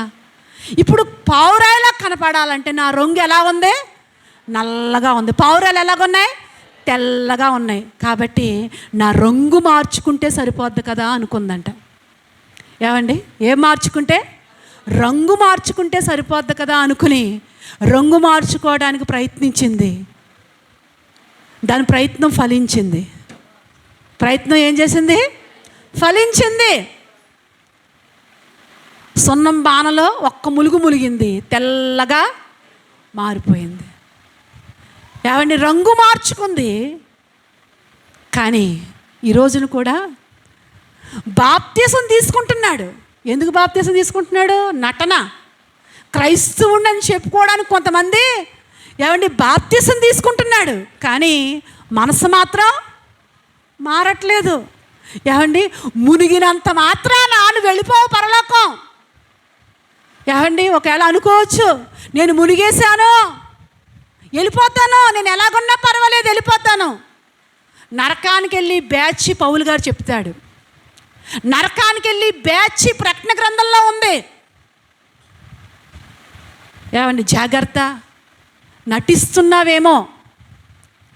ఏమండి, పావురం వల్లే నటించింది. ఒకరోజు వర్షం వచ్చిందంట, అప్పుడు దాని రంగు కాస్త ఏమైపోయింది? కర్ర దెబ్బలు తిని బయటికి కాళ్ళు ఎరగొట్టుకుని బయటికి వెళ్ళిపోయిందంట. జాగ్రత్త, నటిస్తున్నావేమో. నీ నటన ప్రభు దగ్గరికి చెల్లదు. హృదయం మార్చుకో, మనస్సాక్షి బ్రతికించుకో. యేసు రక్తం చేత చచ్చిపోయిన మనస్సాక్షిని బ్రతికించుకో. వాత వేయబడిన మనస్సాక్షిని బ్రతికించుకో. నటనా జీవితాలతో ఉండొద్దు. యేసు ప్రభు అంటాడు, అయ్యో వేషధారులారా, అయ్యో వేషధారులారా అంటాడు. ఎవరిని? ఏమండి, బయటికంట సున్నము కొట్టినా సమాధుల్లా ఉన్నారంట. బయటికి తెల్లగా కనిపిస్తున్నారు, బయటికి చాలా మంచోళ్ళుగా కనిపిస్తున్నారు, కానీ హృదయం నిండా ఏముంది? అజితేంద్రియము, దోపుడు, కుళ్ళు. ఏమండి, నటిస్తున్నావేమో. జీవితం మారిందా? మనస్సు మారిందా? బ్రతుకు మారిందా?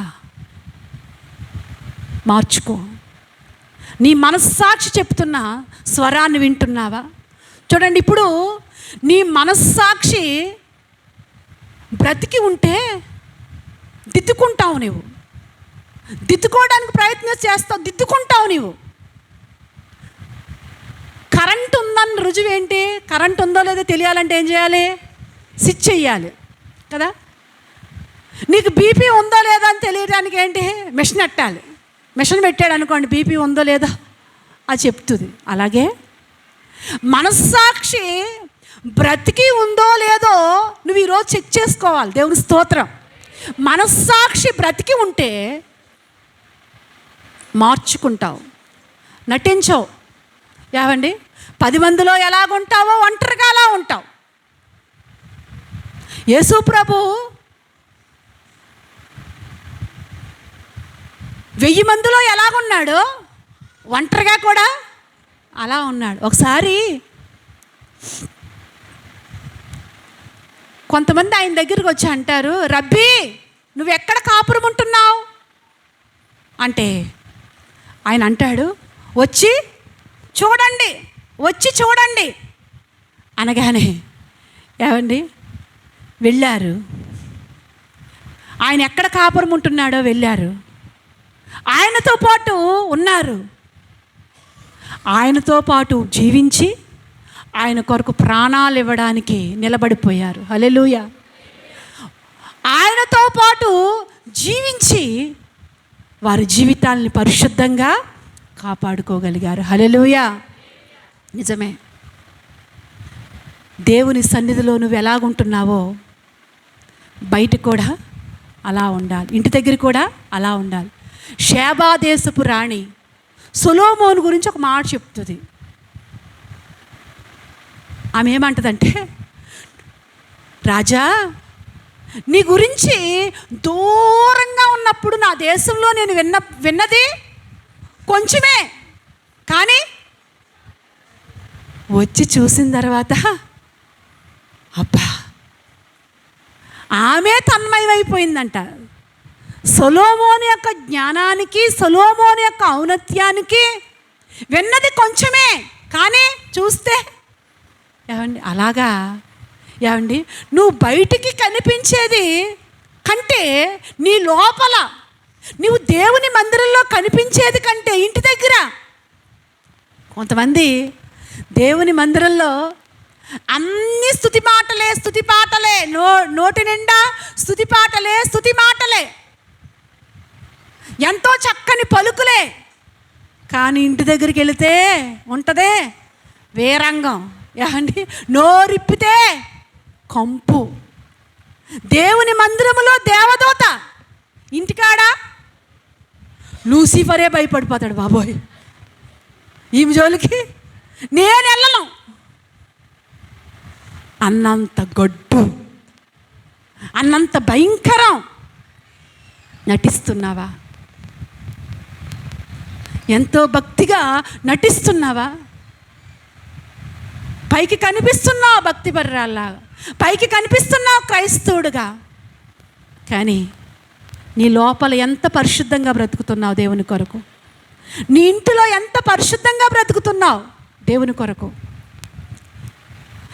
అమ్మా నీ ప్రభు ఎలాంటి వాడు అని ఎవరన్నా అడిగితే, రండి మా ఇంటి దగ్గర 2 రోజులు ఉండండి, చూడండి ప్రభు ఎలాంటి వాడో మీకు తెలుస్తుంది. మా మాట చూడండి, మా ప్రవర్తన చూడండి అనగలదురా? ఏమండి ఇంటి దగ్గరేమో భయంకరమైన పరిస్థితులు, అసమాధానం, అల్లర్లు, ఇంటి దగ్గర అల్లర్లు, ఇంటి దగ్గర టీవీ ఆన్ చేస్తే సినిమా పాటలు, రికార్డింగ్ డ్యాన్సులు. ఏమండి కానీ దేవుని మందిరంలో దేవుని పాటలు, దేవుని మాటలు, ఇంటి దగ్గర సినిమా డైలాగ్స్. అవునా? నటిస్తున్నావా? దేవుని బిడ్డగా నటిస్తున్నావా? ఎక్కడున్నా దేవుని బిడ్డగా ఉన్నావా? దేవుని స్తోత్రం. ఎక్కడున్నా ఒకే రకంగా బ్రతుకు, దేవుని బిడ్డగా బ్రతుకు, నటించొద్దు. నటనా జీవితాలు దేవునికి అసహ్యం. ఏమండి ఇక్కడ మనం దేవుని వాక్యాన్ని చూస్తే ఇప్పుడు చదవండి, కొరింథీయులకు రాసిన పత్రిక చదివారా? 4వ అధ్యాయంలో మరలా 4, 1, 2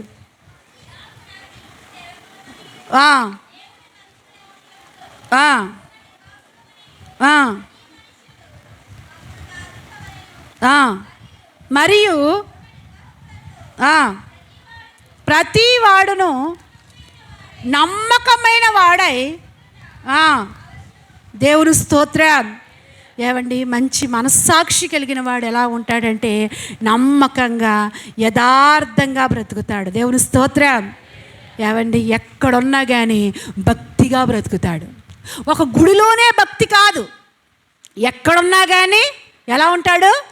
భక్తిగానే ఉంటాడు. ఇంటిలో ఉన్నా భక్తిగా ఉంటాడు, ఊళ్ళో ఉన్నా భక్తిగా ఉంటాడు, 10 మందిలో ఉన్నా భక్తిగా ఉంటాడు. ఎక్కడున్నా గుడిలో ఉన్నా పవిత్రంగా ఉంటాడు, ఇంటి దగ్గర ఉన్నా పవిత్రంగా ఉంటాడు, ఎక్కడున్నా పవిత్రంగా ఉంటాడు. ఎవరు? మంచి మనస్సాక్షి కలిగిన వాడు. మనస్సాక్షి చచ్చిపోయిన వాడు గుడిలో మాత్రమే, చర్చిలో మాత్రమే భక్తిగా ఉంటాడు. ఏమండి ఇంటి దగ్గర ఇంక వాడు ఇష్టం వచ్చినట్లుగా ఉంటాడు. అపవిత్రమైన చూపులు మానడు, అపవిత్రమైన పనులు మానడు. జాగ్రత్త, నువ్వు ఎలాగున్నావు? మొదటి మాట. రెండో మాట, మనస్సాక్షి కలిగిన వాడు తన్ను తాను తీర్పు తీర్చుకుంటాడు, ఇతరులకు తీర్పు తీర్చడు. ఏమండి? మనస్సాక్షి కలిగిన వాడు తన్ను తాను చూసుకుంటాడు. బైబిల్ గ్రంథంలో పాపములో పట్టబడింది ఒక స్త్రీ. యోహాను సువార్తలో 8వ అధ్యాయం 8వ వచనంలో ఉంటుంది. పట్టబడిన స్త్రీని అందరూ కూడా రాళ్ళు తీసుకుని తరుముకుంటూ ఎక్కడ తీసుకొచ్చారు? యేసు ప్రభు దగ్గర తీసుకొచ్చారు.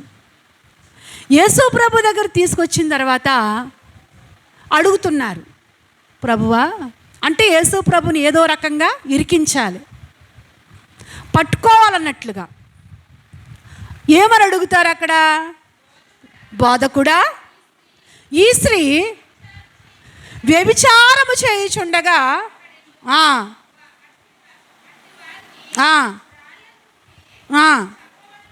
చంపవల్లని మనందరికీ తెలుసు కదా. మరి నువ్వేమంటావు అని అడిగినప్పుడు యేసుప్రభు ఏమన్నాడు? మీలో పాపము లేనివాడు మొదటగా రాయి వెయ్యండి అన్నాడు. దేవుని స్తోత్రం. అంటే అక్కడ అర్థం ఏంటంటే, మీలో పాపము లేనివాడు తీర్పు తీర్చండి. మీలో పాపం లేనివాడు కొట్టేయచ్చు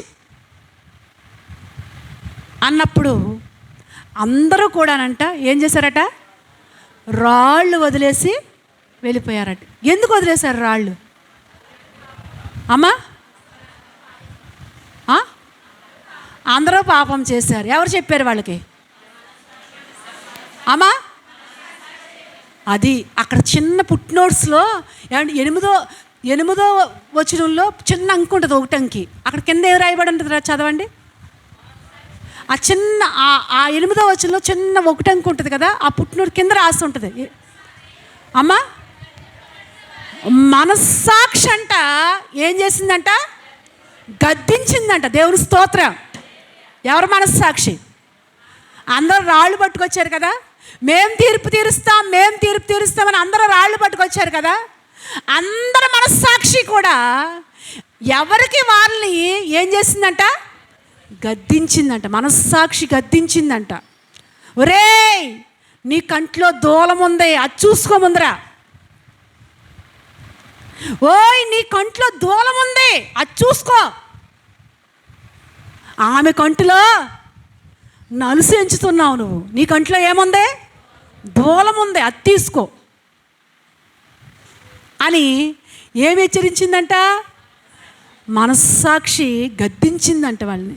నిజమే, కొంతమంది ఏమండి ఇంకెంతసేపు కూడా పక్క వాళ్ళనో ఎదుటి వారినో ఎవరెవరినో చూస్తూ ఏమండి వాళ్ళు ఇలాగా వీళ్ళలాగా అంట, ఇంకా వాళ్ళకి ఇంకేం పని ఉండదు. ఇంకా ఏమండి ఇంక ఉదయం లేచిన దగ్గర నుంచి కూడా ఇంటి ఎదురుగున్న వాళ్ళకి దగ్గరికి ఏ బండి వచ్చింది, ఎవరు బండి వేసుకొచ్చారు, ఇంటి పక్క వాళ్ళ దగ్గరికి ఎవరు వచ్చారు, ఇవన్నీ కూడా ఇంకెంతసేపు కూడా ఎదుటివారి గురించే మాట్లాడుకుంటూ ఉంటారు. ఏమండి దేవుని బిడ్డలు ఎప్పుడూ కూడా ఎదుటివారిని గురించి ఏమండి తీర్పులు తీర్చటం, ఎదుటివారిని గురించి విమర్శలు చేయటం వద్దు అని దేవుని వాక్యం సెలవిస్తుంది. దేవుని స్తోత్రం. నీకు నీవు తీర్పు తీర్చుకో. తన్ను తాను విమర్శ చేసుకునేవాడు తీర్పులోనికి రాడు అని దేవుని వాక్యం సెలవిస్తుంది. నిజంగా నీకు మనస్సాక్షి అంటూ ఉంటే నీకు నీవు సరి చేసుకుంటూ బ్రతుకుతావు. దేవుని స్తోత్రం. నీకు నీవు సరి చేసుకుంటావు, నీ లోపాలు చూసుకుంటావు, నీ జీవితంలో ఉన్న తప్పులు సరి చేసుకుంటావు. సామెతల గ్రంథంలో ఒక మాట అంటాడు. ఏమంటాడంటే, తన పొలమును సేద్యపరుచుకునే వాడికి అన్నము చెప్పండి అమ్మా సమృద్ధిగా దొరుకుతుందంట. ఎవరికి? తన పొలాన్ని సేద్యం చేసుకో. అంటే ఏంటి అర్థం? తర్వాత మాటలు ఏమంటాడంటే, వ్యర్థమైనవి అనుసరించు వాడికి వచ్చే పేదరికము ఇంత అంత కాదు అంటాడు. అంటే తన పొలాన్ని సేద్యపరుచుకునే వాడికి అన్నం సమృద్ధిగా దొరుకుతుందంటే అర్థం ఏంటంటే, నీ పొలము అంటే నీ కుటుంబం. దేవుని స్తోత్రం. నీ పొలము అంటే నీ వ్యక్తిగత జీవితం. దాన్ని చక్కగా సేద్యపరచుకో, అందంగా నీ జీవితాన్ని కట్టుకో, అందంగా నీ పిల్లల్ని పెంచుకో. ఏమండి, అందంగా కట్టుకో నీ జీవితాన్ని, నీ కుటుంబాన్ని. ఏమండి, నీ పిల్లల జీవితం బాగోదా, నీ జీవితం బాగోదా, ఎవరెవరి గురించో నీకెందుకు? ఏమండి, ఎదరోళ్ళ కంట్లో దూలాన్ని ఎందుకు? మరి నీ కంటిలో ఉన్న దూలాన్ని చూసుకోకుండా ఎదుటివారి కంటిలో ఉన్న నలుసులు ఎందుకు ఎంచడం? ఏమండి, నీ కుటుంబం ఎలాగుంది, నీ జీవితం ఎలాగుంది, నీ భక్తి జీవితం ఎలాగుంది, నీ విశ్వాస జీవితం ఎలాగుంది, నువ్వు ఎంతవరకు దేవుని కొరకు నిలబడుతున్నావు, ఇది చూసుకో. నీ ఆధ్యాత్మిక జీవితం చూసుకో. అంతేగాని ఎవరెవరి గురించో ఏమండి ఎందుకు అలా వ్యర్థమైన మాటలతో నువ్వు కాలం ఎల్లబుచ్చితే ఆత్మీయ జీవితంలో పేదవాడు అయిపోతావు, పేదరికంలోకి వచ్చేస్తావు. పొలం లాంటి నీ కుటుంబాన్ని చక్కగా సేద్యపరచుకో, నీ పిల్లల్ని చక్కగా పెంచుకో. పెంచుతున్నావా నీ పిల్లల్ని చక్కగా? ఏమండి, పిల్లలు దేవుడిచ్చే బహుమానం. దేవుని స్తోత్రం. గర్భఫలం అంట దేవుడిచ్చే, యెహోవా ఇచ్చే బహుమానం. కాబట్టి ఆ బహుమానాలని జాగ్రత్తగా పెంచుకోవాలి. జాగ్రత్తగా పెంచకుండా ఏమండి, చేతులు కాలిన తర్వాత ఆకులు పట్టుకుంటారు కొంతమంది. ప్రయోజనం ఏంటి? మొక్క యొంగనది. మొన్న ఒక రోజున ఒక ఆమె నా దగ్గరికి వచ్చి అంటుంది, పాస్టమ్ గారండి, మా ఊర్లో యవనస్తులు పరిస్థితి చూస్తే చాలా బాధేసేస్తుందండి. నిజంగా వాళ్ళు ఎంత చెడిపోయారో, ఎంత భయంకరంగా ఉన్నారో.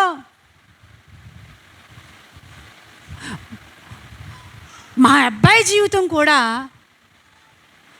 ఒకప్పుడు భక్తిగా ఉండేవాడండి, ఇప్పుడు దిగజారిపోయాడు. ఏరా, చక్కగా ప్రార్థన చేసుకునేవాడు కదా, ఇప్పుడు ఏంటి ఇలా తయారావా అంటే వాడు అంటున్నాడంటే, నేను ఇంకా ఈ 5 నిమిషాలు ప్రార్థన చేసుకుంటున్నాను, కానీ వాడు చూడు వీడు చూడు, వాళ్ళు ఇంకా నాకంటే ఎందుకు ఫెయిల్ అంటే మున్సీబ్ గారు అబ్బాయి కూడా ఫెయిల్ అయిపోయాడు అన్నాడంటే. ఎవడో అలాగా, ఒరే నీ భక్తి జీవితం ఎందుకురా ఇంతగా జిగదారిపోయిందంటే, ఇదిగో నేను వాడికంటే బెటరే వీడికంటే బెటరే అంటున్నాడంట.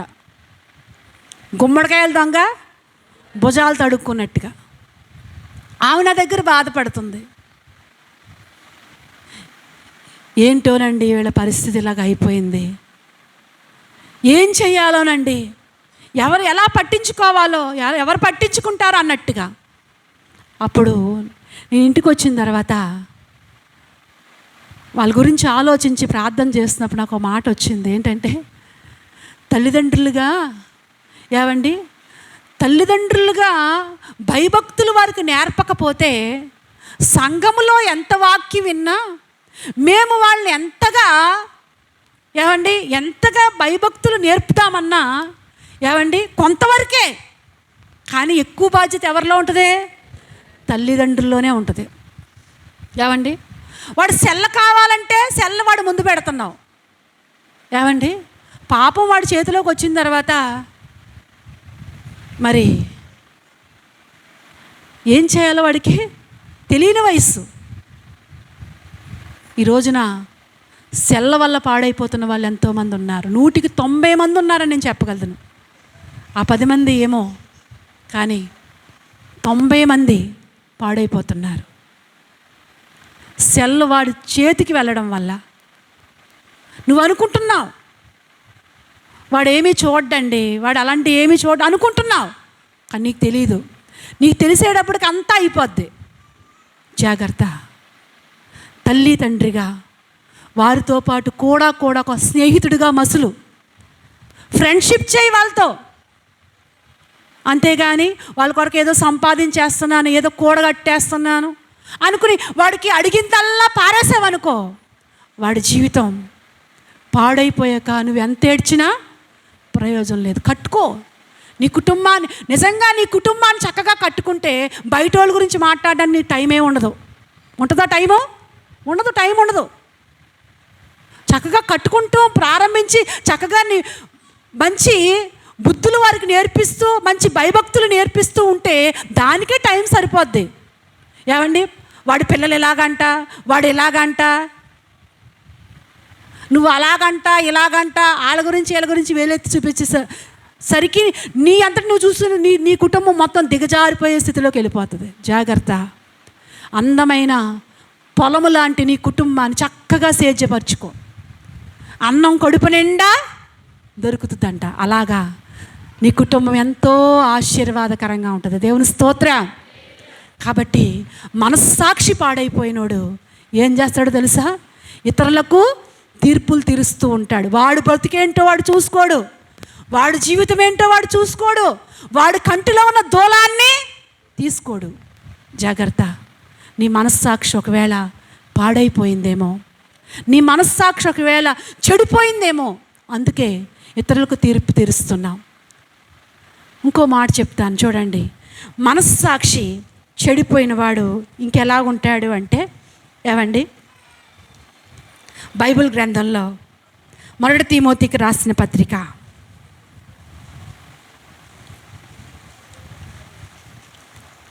1 తిమోతికి రాసిన పత్రిక 1వ అధ్యాయము 3వ వచనం చదవండి.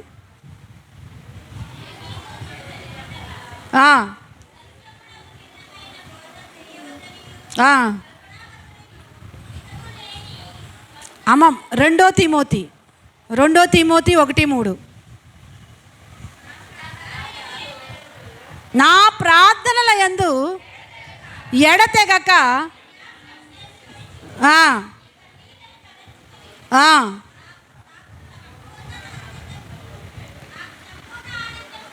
చూడండి. మీరు ఇంటికి వెళ్ళిన తర్వాత 2-3 వచనాలు చదువుకోండి. నేను చెప్పేస్తాను, టైం అవుతుంది కాబట్టి. చూడండి, ఇక్కడ తిమోతికి మళ్ళా చెప్తాడు పౌలు గారు. పౌలు గారి యొక్క సేవా పరిచర్యలో ఏమండి, పౌలు గారి అంత అంతస్తుకి తిమోతి గారు ఎదగడానికి కారణం ఏంటో తెలుసా? ఏమండి, పౌలు గారు తిమోతి గారి యొక్క ఆధ్యాత్మిక క్షేమాన్ని కోరేవాడు. ఏమండి, తిమోతి ఎదుగుతూ ఉంటుంటే ఇంకా ఇంకా ఇంకా ఇంకా కూడా ప్రోత్సాహకరంగా ఉండేవాడు. ఎందుకు అంటే పౌలు మంచి మనస్సాక్షి కలిగిన వాడు కాబట్టి. దేవుని స్తోత్రం. ఏమండి, మంచి మనస్సాక్షి కలిగిన వాడు ఎదుటివారి యొక్క ఆధ్యాత్మిక ఎదుగుదల, శారీరక ఎదుగుదలను చూసి సంతోషిస్తూ ఉంటాడు. దేవుని స్తోత్రం. ఏమండి, మనస్సాక్షి బ్రతుకున్నవాడు ఎదుటివారి యొక్క ఆధ్యాత్మిక జీవితం, వారు శారీరకంగా అభివృద్ధి చెందుతున్నప్పుడు, ఆధ్యాత్మికంగా అభివృద్ధి చెందుతున్నప్పుడు ఏం చేస్తారు? సంతోషిస్తారు, ఆనందిస్తారు, ప్రోత్సహిస్తారు. అదే మనస్సాక్షి చచ్చిపోయిందనుకో,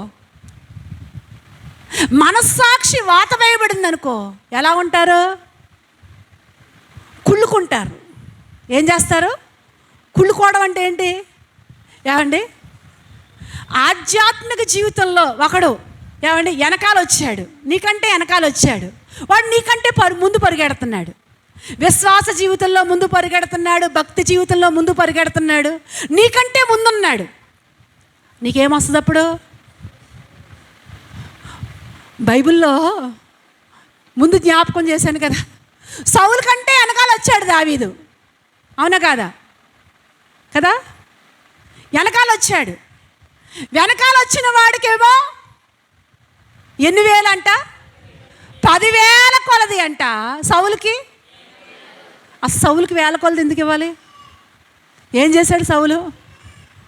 ఏమండి, సౌలు ఏం చేశాడు? అసలు దావీదు రాకపోతే సౌలు తలకాయ ఎక్కడ ఉండేది? గొలియాతు ఏమండి యుద్ధానికి వస్తున్నప్పుడు దేవత గుళ్ళోకి వెళ్ళి మొక్కుకుని వచ్చాడంట. ఇదిగో ఓ దేవత, ఈరోజు చివరి రోజు, నా మీదకి ఎవరు యుద్ధానికి రాలేరు కనుక మొట్టమొదటిగా సౌలు తలకాయే. రాజు ఎవరప్పటికి? సౌలే. కాబట్టి ఎవరి తలకాయ కావాలి ఇప్పుడు? సౌలు తలకాయ కావాలి కదా. సౌలు తలకాయ తెచ్చి నీ గుళ్ళో వేలాడగడతాను అని ముక్కుకుని వచ్చాడేమో ఈ గొలియాతు. ఏమండి? కానీ దావీదు వచ్చి ఇక్కడ అడ్డుపడ్డాడు కనుక సౌలు మెడకాయ మీద తల నిలబడింది. దేవుని స్తోత్రం. ఏమండి? నిజంగా ఎంత కృతజ్ఞత కలిగి ఉండాలో దావీదు మీద సౌలు గారు. కానీ 10,000 కొలది అని ఎప్పుడైతే దావీదికి ఘనత వచ్చిందో అప్పుడు ఈయనలోకి ఏమొచ్చిందంట? కుళ్ళు, వారలేనితనం, ఏమండి, అసూయ. కొంతమందికి ఈ జబ్బు ఎంత ఎక్కువగా ఉంటుందో. అసూయ అనేది ఉంటుంది, అందరిలోనూ ఉంటుంది. ఉంటుందా? ఉంటుంది. నాలో నీలో అందరిలో. ఒకసారి చెప్పారు, విజయ్ గారు అన్నారు, ఏమండి, అసలు మీ ఆంధ్ర వాళ్ళు ఇల్లులు చూసినా, మీ ఆంధ్ర వాళ్ళు పరిస్థితులు చూసినా నాకు కుళ్ళు వచ్చేస్తుంది అన్నాడు ఆయన. ఏమండి? ఒప్పుకున్నాడు ఆయన. ఎందుకంటే వాళ్ళు రాయలసీమ పాపం ఎక్కడ చూసినా రాళ్లే కనపడతాయి, కొండలే కనపడతాయి అక్కడ. ఏమండి? సరైన వసతులు ఉండవు, సరైన పరిస్థితులు ఉండవు అక్కడ. నిజంగా మన ఆంధ్ర అంతా దేవుడు మహాకృప. ఎక్కడ చూసినా ఏమండి, ఎక్కడ చూసినా తాటకిల్లు ఉందా అప్పుడు? అన్నీ బిల్డింగ్లే. ఏమండి? ఎక్కడ కాలనీలోకి వచ్చిందంట కలెక్టరమ్మ, లోన్లు సెలక్షన్ చేద్దామని కారు దిగ్గానే ఆయన చూసిందంట. ఒక్కసారే అసలు ఇవి లగ్జరీ బిల్డింగ్లా, గవర్నమెంట్ బిల్డింగ్లా అని కారు ఎక్కేసి వెళ్ళిపోయిందంట. ఏమండి? నిజమే, మన ఆంధ్ర అంతటిని దేవుడు అలా దీవించాడు. అందుకు దేవునికి కృతజ్ఞతలు. హల్లెలూయా. ఏమండి? కుళ్ళి అసూయ అనేది ఎక్కడెక్కడో ఉంటుంది, అందరిలోనూ ఉంటుంది. దేవుని సహాయంతో చంపేయాలి. దేవుని స్తోత్రం. దేన్ని? మనలో ఉన్న కుళ్ళిని, మనలో ఉన్న అసూయని ఏం చేయాలి? చంపేస్తూ ఉండాలి. లేకపోతే మనల్ని చంపేస్తుంది. ఏంటి?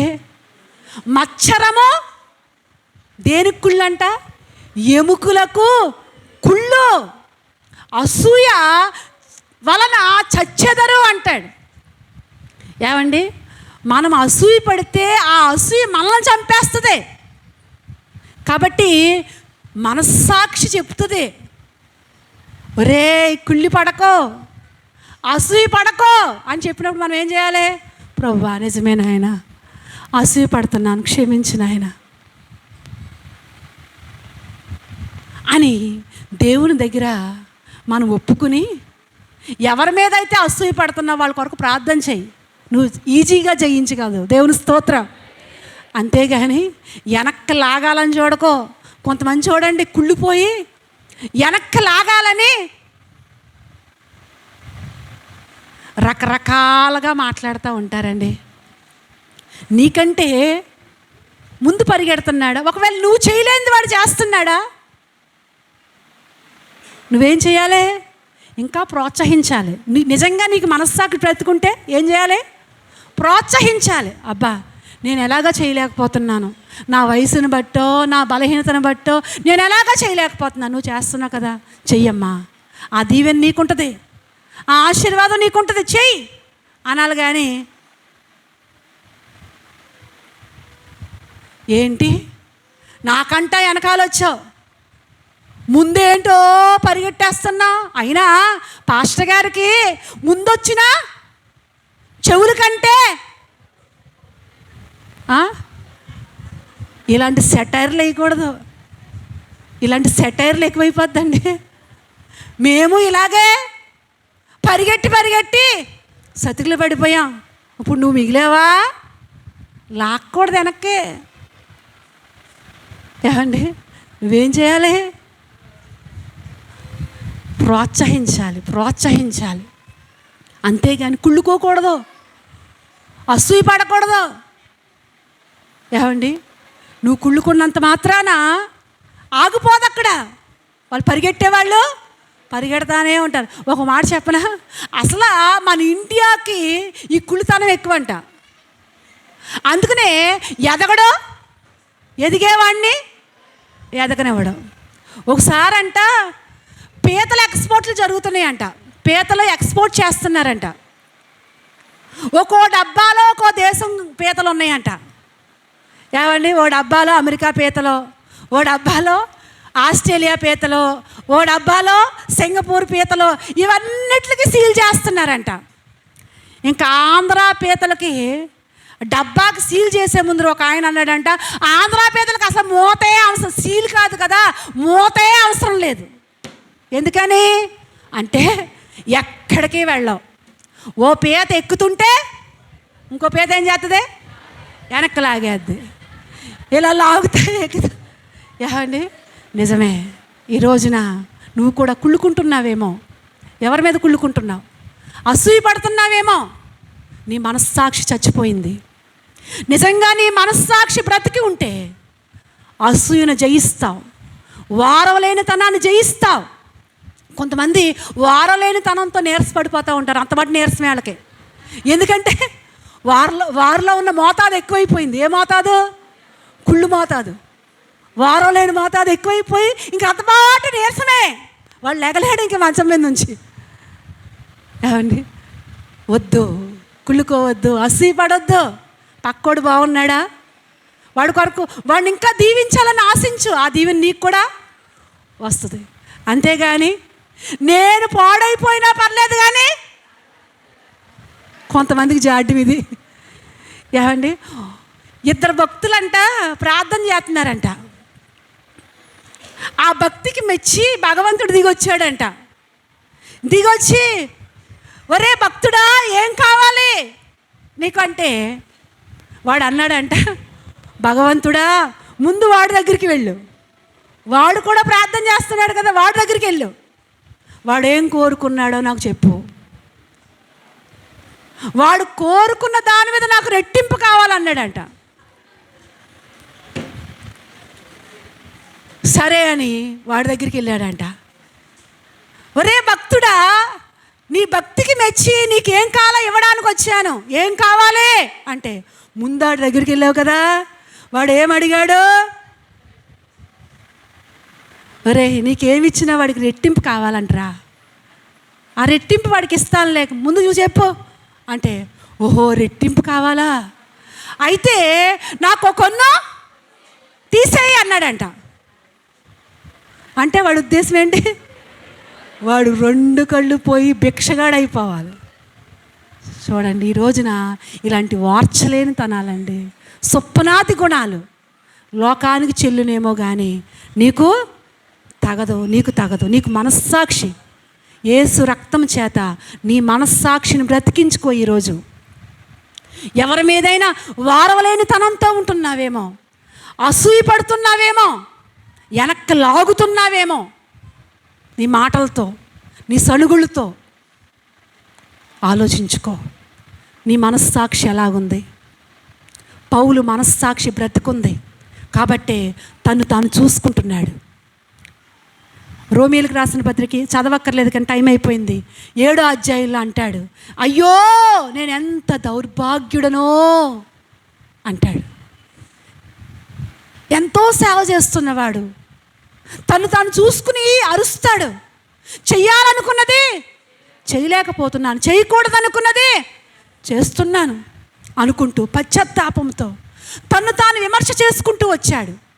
తాను శుద్ధి చేసుకుంటూ వచ్చాడు. మనస్సాక్షిని శుద్ధి చేసుకుంటూ వచ్చాడు. అందుకనే కొరింథీ పత్రిక వచ్చేసరికి అంటాడు, నేను క్రీస్తుని పోలి నడుచుకుంటున్నాను. దేవుని స్తోత్రం. ఏవండి, దౌర్భాగ్యుడు ధన్యుడిగా మారిపోయాడు. ఎందుకో తెలుసా? మనస్సాక్షిని కాపాడుకున్నాడు. మనస్సాక్షిని కాపాడుకున్నాడు. ఈరోజు నీ మనస్సాక్షిని ఎలాగుంది ఒకసారి ప్రశ్నించుకో. మనస్సాక్షిపై యేసు రక్తాన్ని ప్రోక్షించటానికి ప్రభు సిద్ధంగా ఉన్నాడు. దేవుని సన్నిధిలో నుంచి నీవు మనస్సాక్షిని బ్రతికించుకుని వెళ్ళాలి ఈరోజు. దేవుని స్తోత్రం. నీ తప్పు బయటోడు కాదు, నీ లోపల నుండే ఆ గద్దింపు రావాలి. ఆ గద్దింపుకి నువ్వు లోబడి నీ మనస్సాక్షి కల్మషం లేకుండా నువ్వు బ్రతకాలి. అట్టి కృప దేవుడు మనందరికీ అనుగ్రహించునుగాక. ఆమేన్. ప్రార్థన చేసుకుందామండి. అందరు వాక్యాన్ని మా ముందు పెట్టారు ప్రభువా. ఎన్నో విషయాలు మాతో మాట్లాడారు తండ్రి. మనస్సాక్షి పాడైపోతే ఎంత ప్రమాదమో, మనస్సాక్షి బ్రతికి ఉండడం ఎంత ఆశీర్వాదమో మా ముందు పెట్టావు. నిజమే, మనస్సాక్షి బ్రద్దలైపోవటం వల్ల విశ్వాసంలో వాడ బ్రద్దలైపోయినట్లుగా, భక్తి జీవితంలో వాడ బ్రద్దలైపోయినట్లుగా అయిపోయారు. కానీ కడవరకు మనస్సాక్షిని కాపాడుకున్నాడు పౌలు. క్రీస్తు పోలికల్లోకి రాగలిగాడు. మనస్సాక్షిని కాపాడుకున్నాడు తిమోతి. గొప్ప సేవకుడుగా వాడబడ్డాడు. ఈ కడవరి దినాల్లో తండ్రి, ఇదిగో మా మనస్సాక్షిని కాపాడుకోవడానికి, మా మనస్సాక్షి నిర్మలమైందిగా, పవిత్రమైందిగా దేవా, ఇదిగో ప్రభా, మా మనస్సాక్షిని కాపాడుకోవటానికి కృపనివ్వండి. మనస్సాక్షి పాడైపోతే ఎంత ప్రమాదమో మీరు మాతో మాట్లాడారు ప్రభా. ఇదిగో ఈ రోజు నుంచి మా మనస్సాక్షి నీ రక్తము ప్రోక్షించి మా మనస్సాక్షిని బ్రతికింప చేయమని ప్రార్థన చేస్తున్నాను నాయన. ఒక అన్యుడు తన మనస్సాక్షిని కాపాడుకుని ఎంతో నీతిగా బ్రతుకుతున్నాడు. కానీ ఈ రోజున ప్రభువా, క్రైస్తవులు అని చెప్పుకుంటూ నీ సన్నిధి మాకున్నా, నీ వాక్యం మాకున్నా, జీవము గల దేవుడవైన నీవు మాకున్నా కానీ మా మనస్సాక్షి పాడైపోవటం వల్ల భ్రష్టత్వంతో బ్రతుకుతున్నాం, నీకు అవమానంగా బ్రతుకుతున్నాం. క్షమించండి ప్రభువా, క్షమించండి. మా మనస్సాక్షిని బ్రతికించి మా మనస్సాక్షికి లోబడినట్లుగా మా జీవితాలను మీరు ఆశీర్వదించి మహిమ పొందమని యేసు నామములో ప్రార్థిస్తున్నాను తండ్రి. ఆమేన్. ఒక చిన్న ప్రార్థన మరి చేద్దరికని. స్తోత్రాలు తండ్రి. ఇదిగో నాయన, ఇంతవరకు జరిగిన ఆరాధన అంతటిలో మీరు తోడుగా ఉన్నారు. బిడ్డలందరినీ మీరు ఆశీర్వదించండి. వారు చేస్తున్న వ్యవసాయాలు, ఉద్యోగ వ్యాపారాల్లో రెక్కలకు ఆరోగ్యం ఇవ్వండి. పసిబిడ్డ మొదలుకుని వృద్ధుల వరకు కూడా నీ కృపాక్షేమములు నీ పిల్లలపై అనుగ్రహించండి. అంతేకాకుండా ఇదిగో నాయన, మరి పసిబిడ్డ కొరకు ప్రార్థిస్తున్నాను ప్రభు. తల్లి బిడ్డకి ఆరోగ్యం ఇవ్వండి. ఆ పసిబిడ్డలో కొంచెం కఫం ఉందని చెప్పారు, స్వస్థపరచండి. క్షేమంగా తల్లి బిడ్డ ఇంటికి రావడానికి సహాయం చేయండి. అలాగే ఇదిగో ప్రభా, వచ్చిన ప్రతి బిడ్డని చేతులకు అప్పగించుకుంటున్నాం. పసిబిడ్డ మొదలుకుని వృద్ధుల వరకు కూడా నీ కృపాక్షేమములతో ఆదరించి ఆశీర్వదించమని. మరి ప్రభువా నాయన, రేపు శనివారం, వచ్చే శనివారం ఉపవాస ప్రార్థనలో కూడా మీరు తోడుగా ఉండి బిడ్డలందరూ పాలు పంపులు పొందుకోవడానికి అవకాశం కలగజేసి మీ నామానికే మహిమ తెచ్చుకోమని యేసు నామములో ప్రార్థిస్తున్నాను తండ్రి. ఆమేన్. తండ్రి అయిన దేవుని ప్రేమ, కుమారుని యొక్క యేసుక్రీస్తు కృప, పరిశుద్ధాత్మక కన్యని సహవాసం ఎప్పుడెల్లప్పుడు కూడిన మనకును ఇరులోక పరిశుద్ధులకును సదాకాలము తోడై కడవరకు నడిపించి ఆదరించునుగాక. ఆమేన్. ఆమేన్. అందరికీ వందనాలండి. వందనాలు అందరికీ.